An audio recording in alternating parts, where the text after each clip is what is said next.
What's up? Today we're going to be talking through Azir. Azir is our Order Calm hero with the ability your Sand Soldiers have Weapon Master. Pay 1, tap, play a 2 Might Sand Soldier unit token to your base. Use only if you've played an equipment this turn. Now, looking at this ability, it's going to lead us to playing a lot of equipment. Let's break this deck down. This is the second place Azir deck from one of the Chinese tournaments. It did well. I think that it's going to be a good option for the tournament this weekend. I am prepping for it. It's the Runes and Rift 1K event. I'm very excited. Let's take a look at the runes. We've got 6 Order runes and 6 Calm runes. Battlefields, we've got Trifarian Warcamp, Vialma's Lair, and Ornn's Forge. I believe Ornn's Forge is going to be your default battlefield. It's going to be good in your game ones when you don't know the style of deck that they're playing.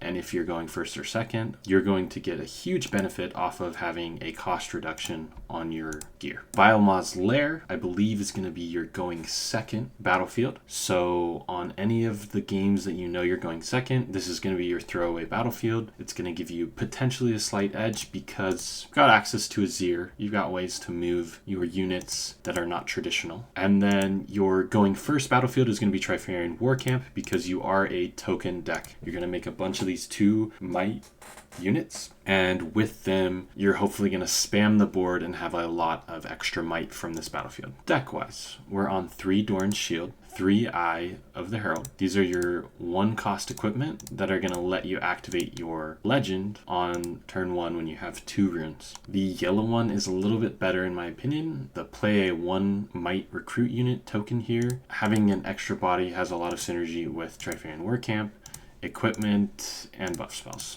There's just some good stuff that you can potentially do because of that, and so I tend to like it a little bit more than I like Doran's Shield, which gives you the +1, but only on defense. We've got 2 Charm and 2 Defy. We're going to talk about these together because Charm and Defy are just ways to interact with your opponent. Charm is going to allow you to move enemy units, and Defy is going to let you counter spells that cost 4 or less and 1 power or less. There's a lot of good spells going around right now, and a lot of them are going to fall in this Defy range. The only problem with this deck is there's not a ton of card draw outside of your equipment later and your disciplines draw you cards, Hidden Blade draw you cards.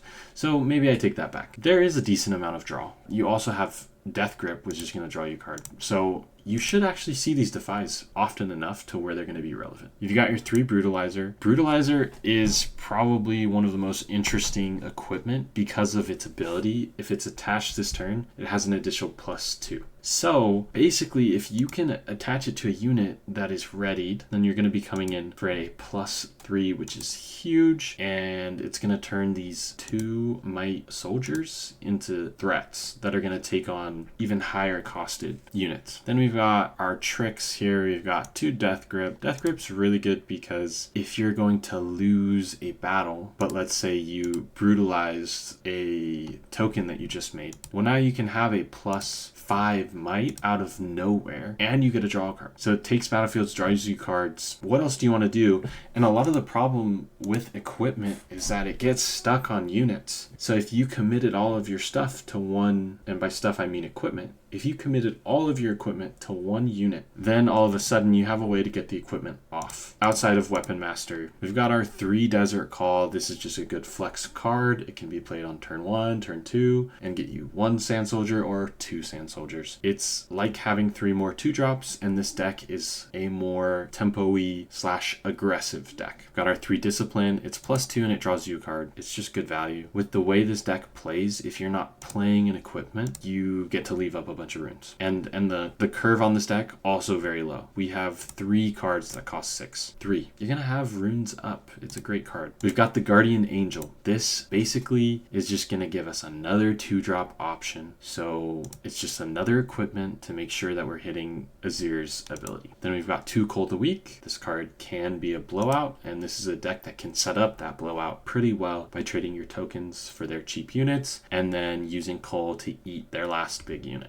really good value. Got Hidden Blade. Hidden Blade is a draw 2 and a kill spell. A lot of the times you're going to want to point this at your own units, and then the other times you're going to want to hide this to secure the win. We've got Not So Fast. This is just a good counter spell. It is a little more limited in use than Defy, but it is also more powerful than Defy because it can counter any spell. That fulfills the other conditions, which is an ability that chooses a friendly unit or gear, which a lot of the big spells that you're scared of, like let's say Rebuke or Ecathian Rain, Singularity, all these big damage spells target units. Then we've got 2 Sacred Shears. I want this to be 3 because drawing a card is awesome, but I realize we already have a ton of draw, so maybe it's not necessary, and recycling the 1 power for this hurts. That's just how it is. 1 salvage. It's great to have gear removal in the main deck. 2 guards. I love this card. It's a really sneaky way to get a unit onto the board. You can hide it. Having a diversity of hidden cards is actually awesome because now your opponent has to be thinking about more than just Hidden Blade off the hide, and being able to move equipment around.